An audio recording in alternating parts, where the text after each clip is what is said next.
Hello students, देखिए BSc second year Hindi medium में जो टॉपिक पढ़ रहे थे वो हम लोग पढ़ रहे थे ऊष्मा भंडार के बारे में, कि ऊष्मा भंडार जो होता है वो क्या होता है, कि जिसमें से अगर उसको थोड़ी सी भी हीट दे दी जाए, यानी थोड़ी सी भी ऊष्मा दे दी जाए और थोड़ी सी भी ऊष्मा ले ली जाए तो उसे कोई फर्क नहीं पड़ेगा। तो अब हम लोग इस चीज़ को आगे करते हैं। हम लोगों ने जहाँ तक लिख लिया था कि अधिगम्य अवस्थाओं की संख्या ओमेगा डैश ई डैश होगी। इसके आगे लिखेंगे सांख्यिकी के समान पूर्व प्रायिकता सिद्धांत के अनुसार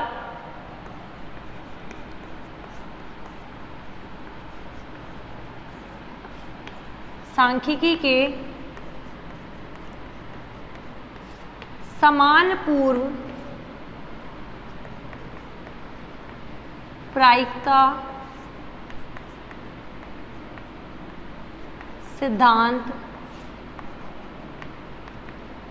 के अनुसार, ये समान प्रायिकता सिद्धांत बताया था आपको पहले, वो ही है। प्रायिकता सिद्धांत के अनुसार निकाय के सभी अभिगम्य अवस्थाओं में निकाय के सभी अभिगम्य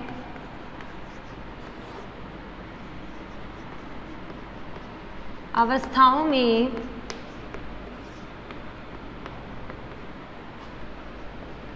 पाए जाने की प्रायिकता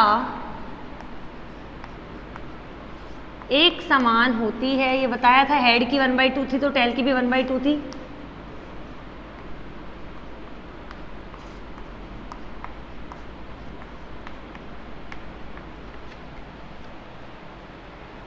अब अभिगम्य अवस्थाओं में पाए जाने की प्रायिकता एक समान होती है। पैराग्राफ बदल के लिखेंगे, अतः किसी विशेष अवस्था आई में, कोई अवस्थाओं के नाम थे, आई जे वगैरह रख सकते हैं तो आई रख के चल रहे हैं। अतः किसी विशेष अवस्था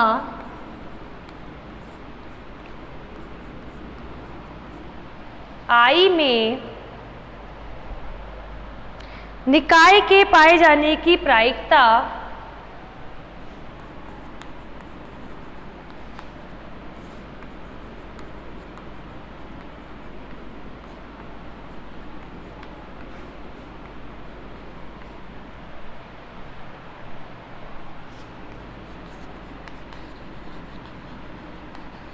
निकाय के पाए जाने की प्रायिकता ओमेगा डैश ई डैश के समानुपाती होती है।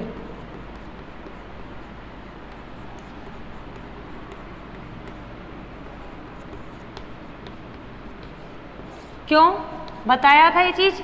क्योंकि ये क्या था, ऊर्जा भंडार था, ऊष्मा भंडार था, इसीलिए इसी की ऊर्जा पर फर्क पड़ेगा। छोटे वाले पर तो नेग्लेक्ट कर देंगे, उसको उपेक्षणीय मान लेंगे। तो प्रायिकता क्या होगी, पीई प्रोपोर्शनल होगी ओमेगा डैश ई डैश के। यहाँ से ये समानुपाती नियतांक जो है उसको हटा दिया जाएगा, और हटाएंगे यहाँ पे तो आएगा पीई बराबर सी डैश, कोई कांस्टेंट आ गया, ओमेगा डैश ई डैश, समीकरण 1। यहाँ तक आप लोग नोट कर लो।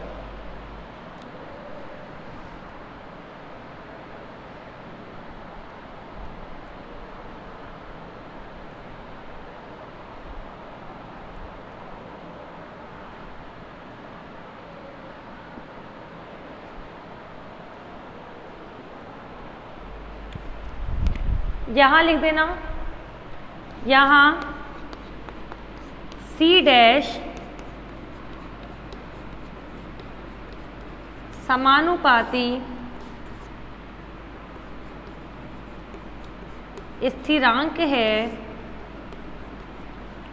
जिसका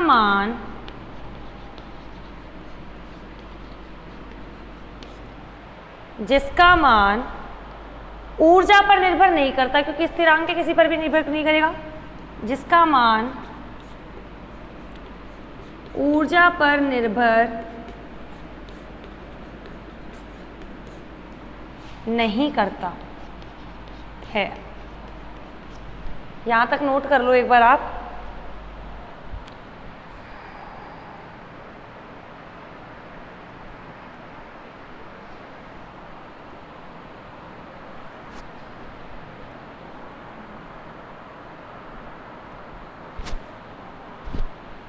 अब क्या करेंगे, समीकरण 1 को तो रहने देते हैं ऐसे ही।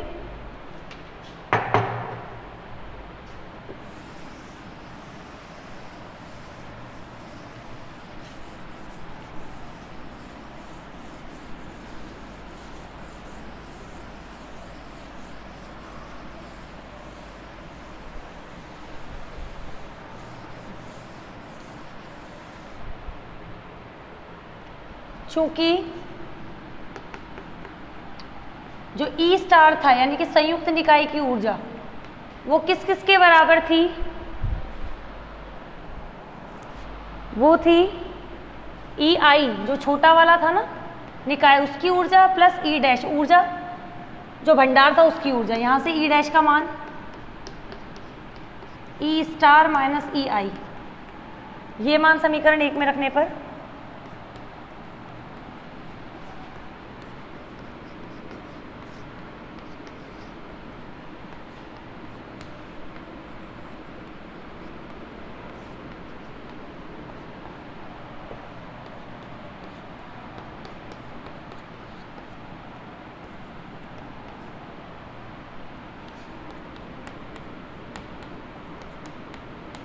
समीकरण दे दो इसको 2, नीचे का सारा मिटा दो क्योंकि अब आगे का काम इससे है।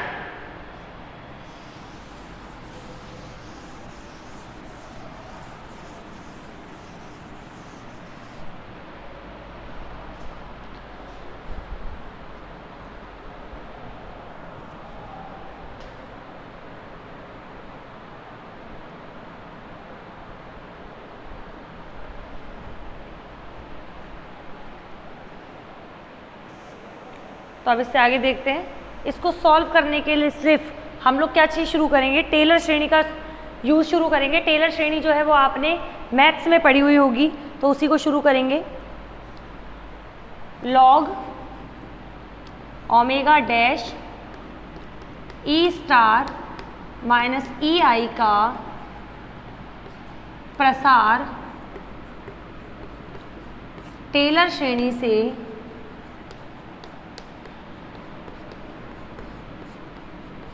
करने पर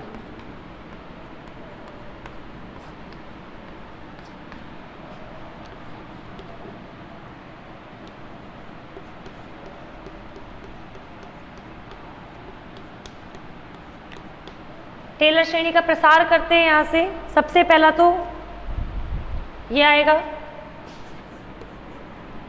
ओमेगा डैश ई स्टार, फिर प्लस टेलर श्रेणी में यही तो होता है, पहले तो फंक्शन रख देते हैं पहला फलन, फिर उसके बाद फर्स्ट डेरिवेटिव यानी प्रथम अवकलज जो होता है उसको रख लेते हैं। तो क्या आएगा, माइनस का साइन है यहाँ पे तो ऑल्टरनेट साइन चलेंगे, पहले प्लस फिर माइनस फिर प्लस, तो minus del upon del e dash log omega dash e star बचा क्या ई आई। इसी तरह से आगे की चीज़ों को ले जाओ, यहाँ तक नोट कर लो।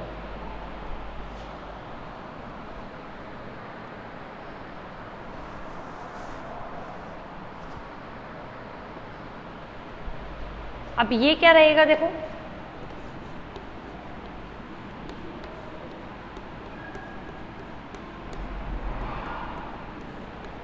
ये ऐसा कि ऐसा,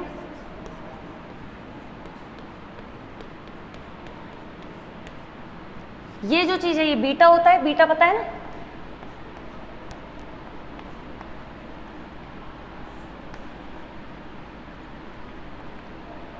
यही शेप तो आती है इसमें, तो ये उसी की तरह तो थोड़ा थोड़ा सा है लॉग ओमेगा डैश वाला, ई डैश है यहाँ पे, ओमेगा डैश बीटा डैश की जगह जनरल बी लिख रहे हैं क्योंकि पहले अपन ने यहाँ पे डैश डैश होता था ना तो यहाँ पे बी डैश लिखते थे, पर बी डैश और बी दोनों है तो किसके, टाइम के फंक्शन, वो सॉरी टेम्परेचर यानी कि ताप के ही फलन, तो यहाँ पे हम लोग इसको सिर्फ बीटा लिख रहे हैं क्योंकि दो दो चीजें नहीं मान के चल रहे हैं। और यहाँ क्या आ गया ई आई, और उच्च घातों को क्या कर रहे हैं, नगण्य, ऊपर की घातों को नगण्य कर रहे हैं क्योंकि ई आई का स्क्वायर, क्योंकि ई आई जो है वो तो बहुत छोटा सा जो सिस्टम है, छोटे से जो निकाय की ऊर्जा है, मान लीजिए जैसे 0.1 है, इसका स्क्वायर करेंगे तो 0.01, इसका स्क्वायर करेंगे तो और 0.0001 छोटा होता जाएगा। तो क्या लिखेंगे, उच्च घातों को नगण्य लेने बस।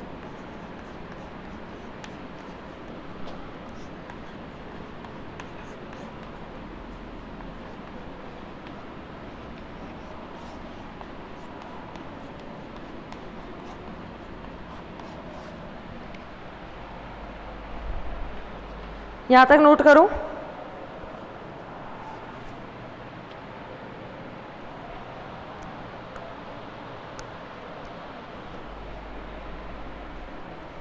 अब अगर यहां से अपन क्या करें, लॉग ले लें, दोनों एंटी लॉग ले लें, तो क्या होगा देखना।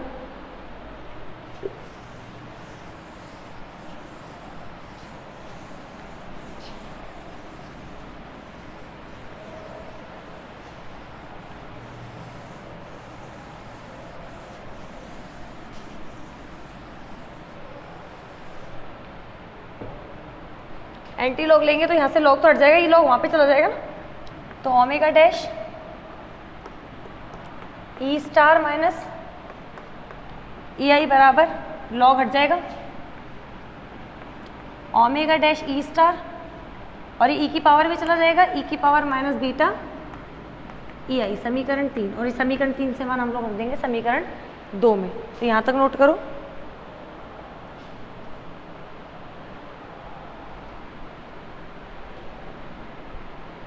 समीकरण 3 से मान समीकरण 2 में रखने पर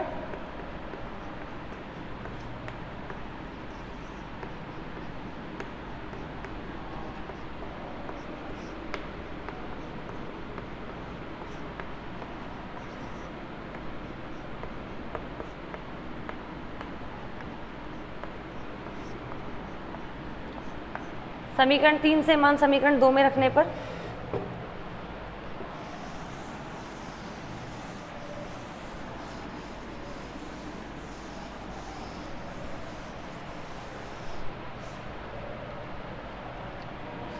यहाँ पे क्या था पीई,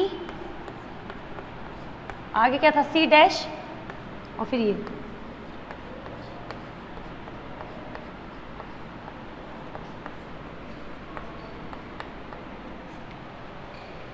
यहाँ तक नोट करो। यहाँ से प्रोबेबिलिटी यानी प्रायिकता जो है उसका मान आ जाएगा, ये भी कांस्टेंट और ये भी अवस्थाएं हैं, ई वो भी कांस्टेंट, तो यहाँ पे वैल्यू क्या है, क्योंकि कांस्टेंट क्यों, क्योंकि ई स्टार आ रहा है। ई स्टार कैसा, संयुक्त निकाय, संयुक्त निकाय बदल नहीं रहा ना, इसीलिए सी ई की पावर माइनस बीटा ई आई, ये चीज़ ध्यान रखनी है, ये इंपॉर्टेंट भी है। आ सकता है ऊष्मा भंडारण के लिए प्रायिकता निकालनी हो तो ये आएगा, ये इंपॉर्टेंट है। यहाँ पे सी माना है इसको, तो उसके बारे में भी नीचे लिख देंगे, पहले आप यहाँ तक नोट कर लो।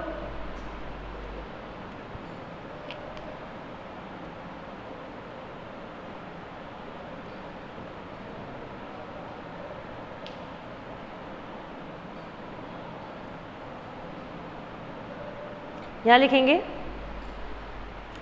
यहाँ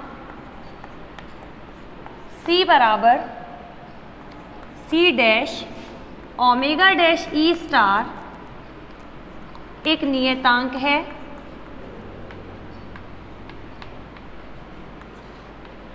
एक नियतांक है।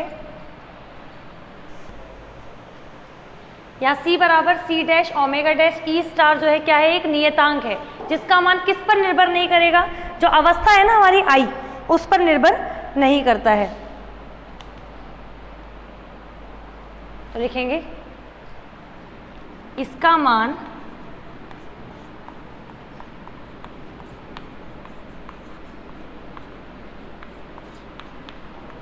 अवस्था I पर, क्योंकि यहाँ पे I का कुछ नहीं है, क्योंकि उसको तो एक तरह से नेग्लेक्ट कर रखा है, समुद्र के आगे एक पानी की बाल्टी तो कुछ नहीं है, वो वाला हाल कर रखा है। इसका मान अवस्था I पर निर्भर नहीं करता है। यहां तक लिखिए।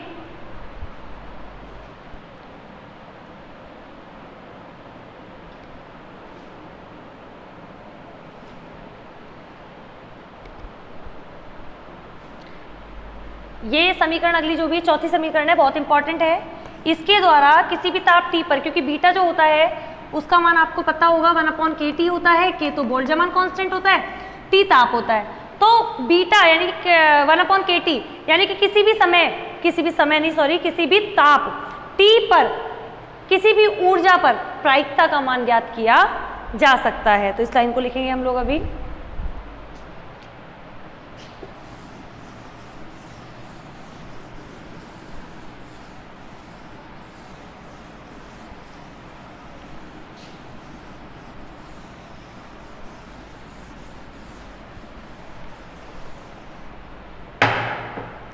लिखेंगे समीकरण 4 सांख्यिकी यांत्रिकी का महत्वपूर्ण परिणाम है।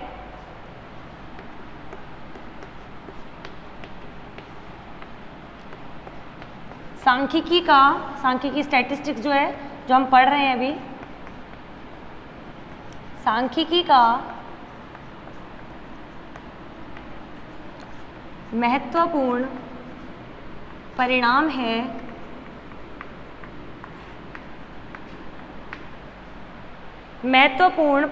है जिसके द्वारा किसी ताप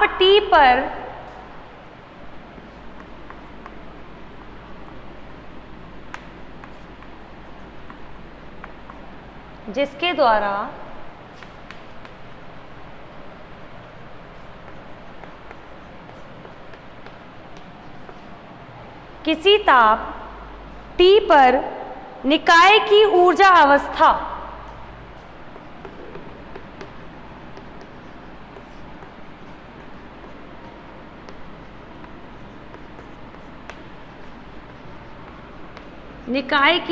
अवस्था कोई भी ऊर्जा अवस्था हो सकती है, EI हम लोग लिख लें चाहे E लिख दें। ऊर्जा अवस्था E की प्रायिकता, PE तो निकाल रहे थे, की प्रायिकता का ज्ञान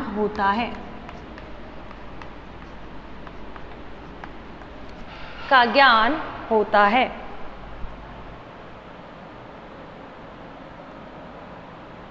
इस समीकरण 4 को प्रायिकता वितरण फलन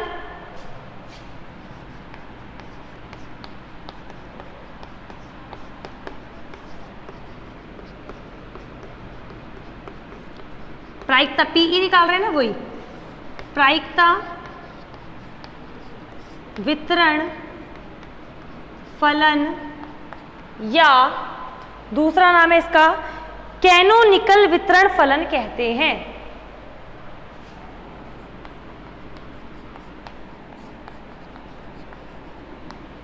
कैनोनिकल किसी भी नाम से आ सकता है, इस नाम से आ सकता है। कैनोनिकल वितरण फलन बताइए तो करना है, या कैनोनिकल वितरण फलन कहते हैं।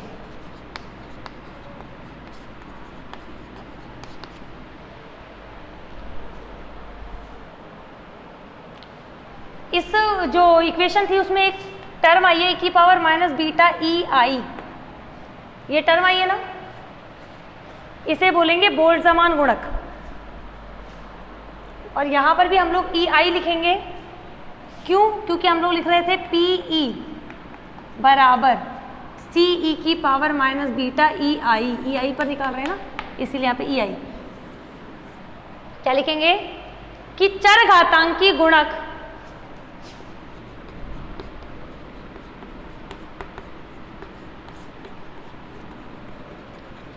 e⁻β⁡ei को क्या कहते हैं? बोल्ट्जमान गुणक कहते हैं।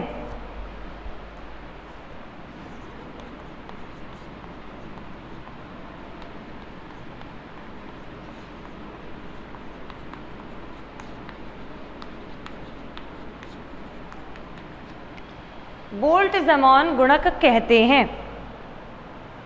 और समानुपाती नियतांक C का मान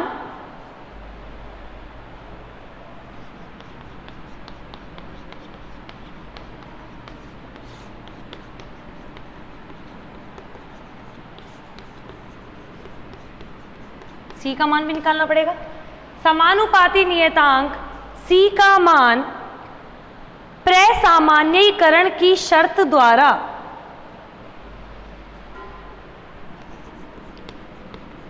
प्रसामान्यीकरण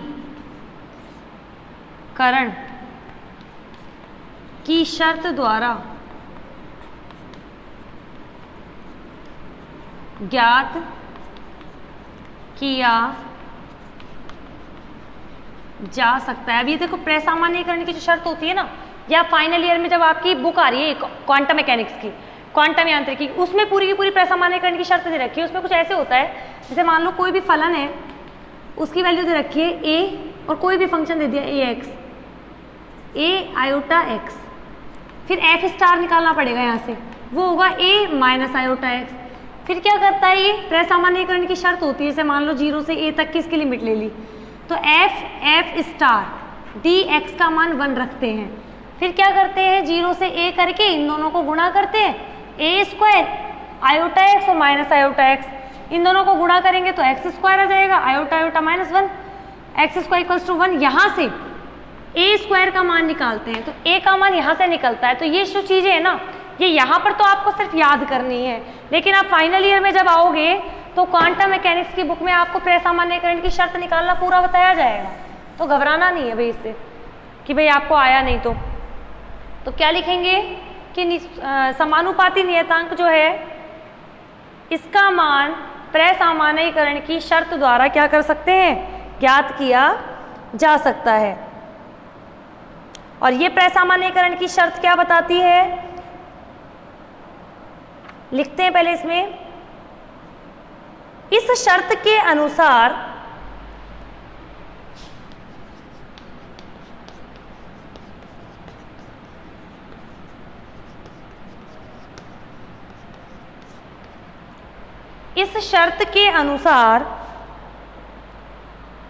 निकाय के स्वयं की अवस्था में से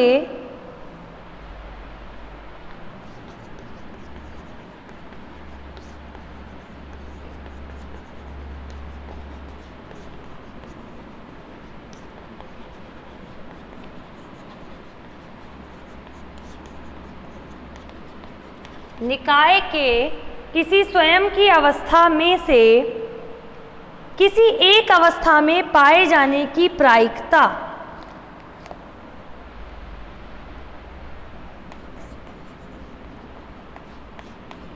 किसी एक अवस्था में पाए जाने की प्रायिकता एक होती है। आपको इसको शॉर्ट रूप में यहाँ पे समझाया गया है सिर्फ इसलिए कि आपको याद करना है, वरना क्वांटम मैकेनिक्स में तो आप पूरा निकालोगे, क्योंकि मैंने अभी एक चीज बताई थी 0 से a, मतलब ये एक उसकी सीमा है, इस सीमा में पाए जाने की प्रायिकता एक होती है। मैं अगर इस समय पर यहाँ हूं तो मेरे इस कमरे में पाए जाने की प्रायिकता एक है, पूरी की पूरी यहाँ हूं, यह नहीं है कि आधा हिस्सा मेरा कहीं और है, नहीं, पूरी की पूरी प्रायिकता एक। तो ये बोल रहा है इस शर्त के अनुसार निकाय के स्वयं की अवस्थाओं में से, भाई वो यहाँ भी जा सकता है, वहां भी, कहीं भी, पर किसी एक जगह पे वो एक टाइम पे रहेगा, ये बोलता है। तो एक किसी भी अवस्था में पाए जाने की प्रायिकता उसकी एक होगी। अतः आप पहले यहाँ पर नोट कर लो, फिर उससे आगे का करते हैं हम लोग।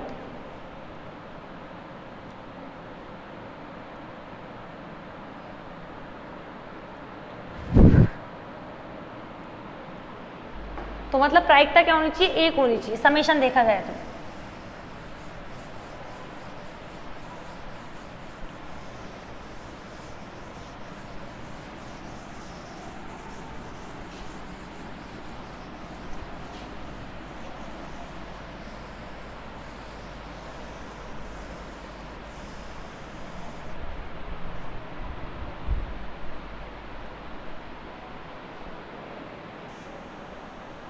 तो देखो क्या आएगा, summation over I P I, यानी टोटल कुल प्रायिकता हमेशा एक होनी चाहिए। जैसे कि अपन पढ़ते हैं ना, हेड आ रहा है उसकी हाफ हो सकती है प्रायिकता, टेल आ रहा है उसकी भी हाफ हो सकती है प्रायिकता, पर टोटल हमेशा एक ही होती है। तो समेशन ओवर पी आई क्या हो जाएगा, 1 हो जाएगा। इसका मान रखो सी ई की पावर माइनस बीटा ई आई, उसका वैल्यू 1। C तो कांस्टेंट है, बाहर आ जाएगा। C का मान निकालो यहां से।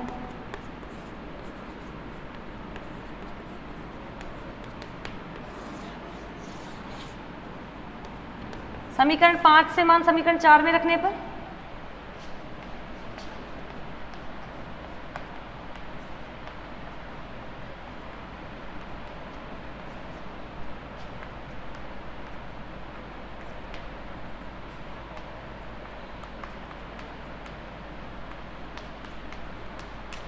क्या करेंगे, समीकरण 5 से मान समीकरण 4 में रख देंगे अगर अपन, तो अपने पास P जो प्रायिकता थी, I इसलिए लगा रहे क्योंकि यहाँ पे I था, वरना जनरली प्रायिकता है, उसका मान क्या था C e की पावर माइनस बीटा ई आई।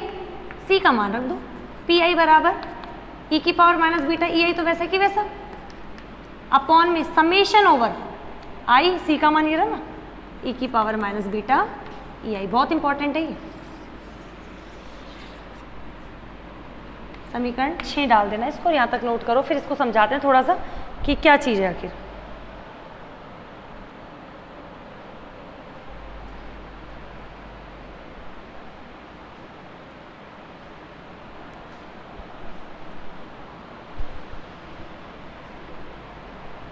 तो देखिए इसका मतलब ये है, यहाँ तक नोट करके इस चीज़ को समझते हैं। जैसे मैंने मान लिया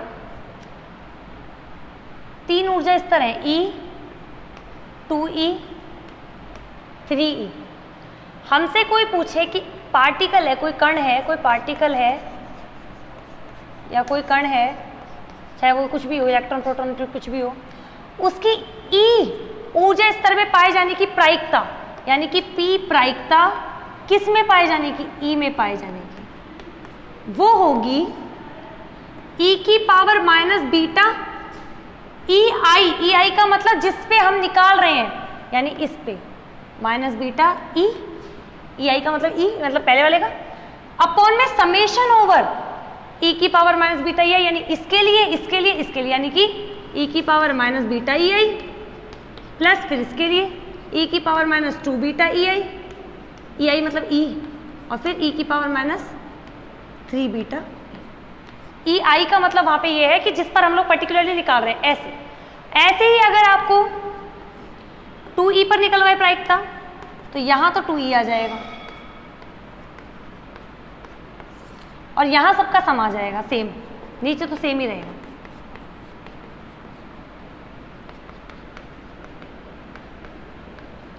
ऐसे ही अगर प्रायिकता 3e पे निकालें तो ऊपर 3e आ जाएगा, नीचे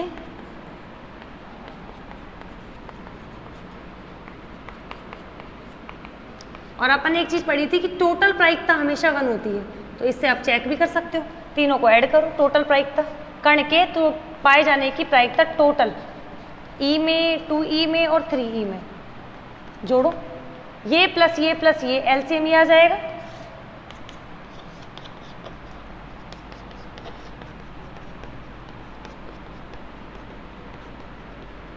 और सम किया ये प्लस ये,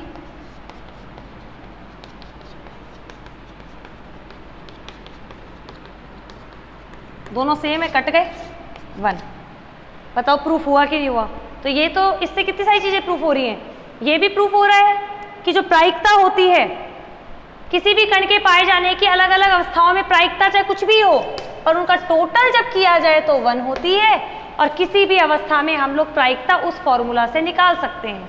पी आई का मान होता है e की पावर माइनस बीटा ई आई अपॉन में समेशन ओवर आई e की पावर माइनस बीटा ई आई। समेशन यहाँ पे किसको दिखा रहा है? योगफल को। अगली क्लास में हम लोग इसमें सबसे इंपॉर्टेंट चीजें जो हैं, संवितरण फलन, माध्य ऊर्जा, ऊष्माधारिता, गिब्स मुक्त ऊर्जा, एंट्रोपी, इन सब के बारे में मैथमेटिकली मतलब ऊष्मा गतिकी के नियम के अनुसार जो भी चीजें निकलेंगी वो पढ़ेंगे। पर उसमें जो इम्पोर्टेंट पार्ट जो प्ले करेगा, इम्पोर्टेंट रोल जो प्ले करेगा, वो करेगा पी आई प्रायिकता का मान। तो आगे की क्लास में हम लोग इन सब के बारे में डिस्कस करेंगे।